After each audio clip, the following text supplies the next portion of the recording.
Buenos días, mi nombre es Carlos Quijano, estudiante de primer semestre de la maestría en Educación Mediada por TIC de la Universidad ICESI.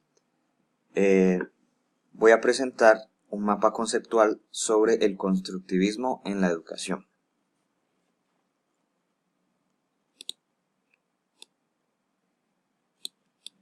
El constructivismo tiene como principios que el aprendizaje es una construcción individual, pero también con carácter social y también basada en el contexto. Además de tener en cuenta que cada estudiante es un ser diferente, por lo tanto es un proceso diferenciado. Y aparte de esto, el aprendizaje se da por varios conceptos. Número 1, se da con la interacción con la realidad, es decir, que debe haber una interacción con el objeto de aprendizaje y también una interpretación para darle sentido. Una de las características principales del constructivismo es que se da a través de procesos de socialización, es decir, que el aprendizaje ya no es solo intrasubjetivo, sino también intersubjetivo. Debe darse a través de la interacción con otros, a través de adaptación y asimilación con conceptos previos, es decir, que el estudiante no está determinado como un recipiente vacío, sino que también debe tener un conocimiento previo para poder asimilar conocimientos nuevos. La relación social interpersonal es muy importante en el constructivismo. También se toma la motivación como motor del aprendizaje, es decir, que el estudiante debe tener la intención de querer aprender. No podemos situarnos con un estudiante que de pronto no posea como el interés en aprender algún objeto de estudio, y si es así, pues es el rol del docente el cual tendrá que buscar la manera de poder generar esta motivación. También en el constructivismo es muy importante tomar la teoría de las inteligencias múltiples y de los estilos de aprendizaje, ya que, como dijimos anteriormente, cada estudiante es un individuo diferenciado y va a aprender de formas diferentes. El constructivismo está basado en diferentes teorías del aprendizaje. Encontramos que está basado en teorías cognitivas, por ejemplo, aquellas presentadas por Ausubel, que son teorías cognitivas denominadas aprendizaje significativo.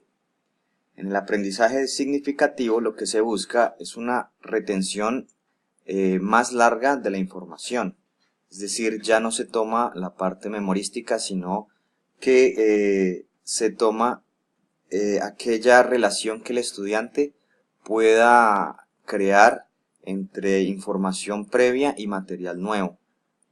Es decir, que le dé un significado a esta relación y por lo tanto este aprendizaje, esta información va a quedar muchísimo más tiempo grabada en el estudiante. Algunas condiciones que se deben dar para este aprendizaje significativo es primero pues la voluntad del sujeto para aprender. Como dijimos anteriormente, en el constructivismo toma que el estudiante debe estar motivado para realizar este aprendizaje. En esta teoría, el material de aprendizaje debe ser algo significativo para el estudiante. Debe aportarle algo para que lo pueda relacionar con algo de su conocimiento previo. Y finalmente, obviamente el estudiante, como dijimos en el constructivismo, debe manejar conocimientos previos para poder relacionar lo nuevo con lo previo. Tenemos también la teoría del descubrimiento propuesta por Brunner. En el aprendizaje por descubrimiento, lo que se trata es de potenciar al sujeto para que resuelva tareas específicas. Es decir, el estudiante debe descubrir por sí mismo, a través de ejemplos o a través del ensayo y el error, la información o el objeto de aprendizaje que desea conocer. También tenemos la teoría de Carroll, que es la teoría de aprendizaje de dominio. En esta teoría podemos ver que hay una gran influencia de las corrientes de economía, donde el estudiante trata de hacer un uso esquemático de tiempo para que el aprendizaje para que el aprendizaje sea el mejor.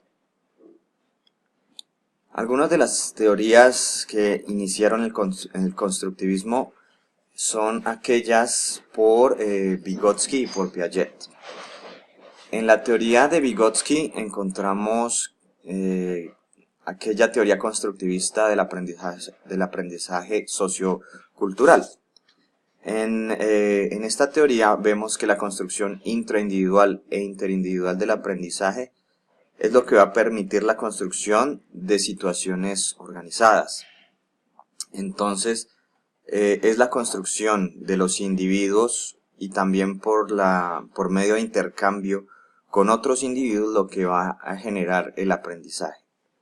En aquella teoría constructivista de Piaget, que es el constructivismo genético, vemos que es la construcción de nuevo conocimiento a partir de uno previo por medio de asimilación y acomodación.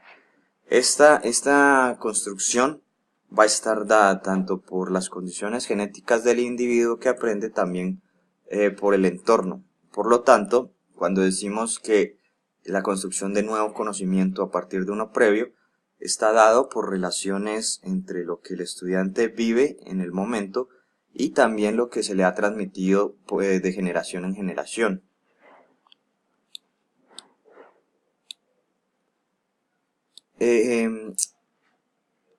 Vamos a abordar también el constructivismo en la educación y los tres componentes que, digamos, en la educación, en la escuela, posee. Precisamente uno de ellos es la escuela, el estudiante y el otro es el docente. ¿Cómo ve el constructivismo a la escuela? La escuela está como aquel espacio que permite un pensamiento crítico, donde se da lugar a lo humano, es decir, ya no se va a tomar tanto lo que se aprende, sino cómo se aprende. Ya no se va a tomar tanto el énfasis en el currículo o en las lecciones, sino más bien cómo va a aprender el estudiante lo que le queremos aportar. En la escuela van a confluir una serie de diferentes estudiantes, individuos, experiencias, historias, que son las que me van a dar lo que hace rato mencionamos, que era como la confluencia de diferentes intersubjetividades. La escuela obviamente tiene que ser aquel espacio donde se den las interacciones sociales y también un trabajo colaborativo y trabajo colectivo. El estudiante en el constructivismo, como ya lo hemos mencionado antes, es aquel sujeto con conocimientos previos. Es un sujeto que no es estático, que también debe aportar a su proceso, que debe aportar estos conocimientos previos y también debe aportar ciertas actitudes para poder aprender. Es un sujeto crítico y reflexivo que no se queda como con lo que le dé el docente, sino que también hace un ejercicio de reflexión frente a lo que él desea aprender. Es decir, que él va a interpretar, construir e integrar una información que se le da. También es un sujeto activo y autónomo. En el caso de la autonomía podemos ver que el estudiante del movimiento constructivista es un estudiante que aplica las estrategias metacognitivas, es decir, él quiere aprender cómo aprender mejor y por lo tanto va a ser como muy crítico frente a lo que él quiere aprender y cómo lo quiere aprender. Va a tratar de organizarse mejor, va a tratar de ver qué estrategias le funcionan para lograr un aprendizaje. Y esto también está dado por la motivación que él posea para aprender. Y también está dispuesto a aprender con otros. Uno de los componentes principales del constructivismo es el aprendizaje por medio de la interacción con otros. Así que el estudiante en el movimiento constructivista debe estar dispuesto a socializar y a ver qué puede aprender de los demás. En el caso del docente, el docente no es como el docente de los movimientos conductistas, no es solamente el personaje que le va a transmitir la información al estudiante, sino que también va a ser un guía, un tutor y un motivador. Como dijimos anteriormente, tal vez la condición de motivación en el estudiante no se dé. El docente en el movimiento constructivista debe buscar mecanismos para tratar de motivar a los estudiantes. También es un facilitador en situaciones de aprendizaje individuales y sociales. Debe también poder manejar el aprendizaje individual y también debe poder dar situaciones de aprendizaje sociales como el trabajo con otros, las interacciones con otros individuos.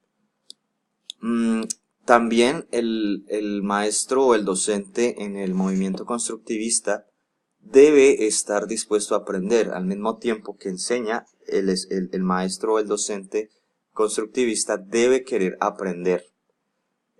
También obviamente debe contar con un soporte cognitivo, debe saber qué es lo que quiere dar y cómo lo va a dar.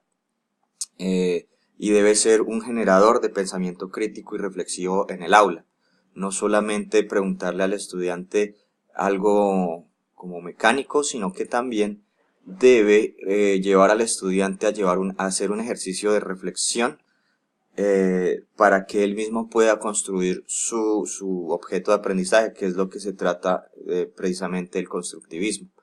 También debe organizar y planear muy bien los procesos de aprendizaje para que sean todas las condiciones que hemos mencionado anteriormente, tanto del estudiante como de él mismo.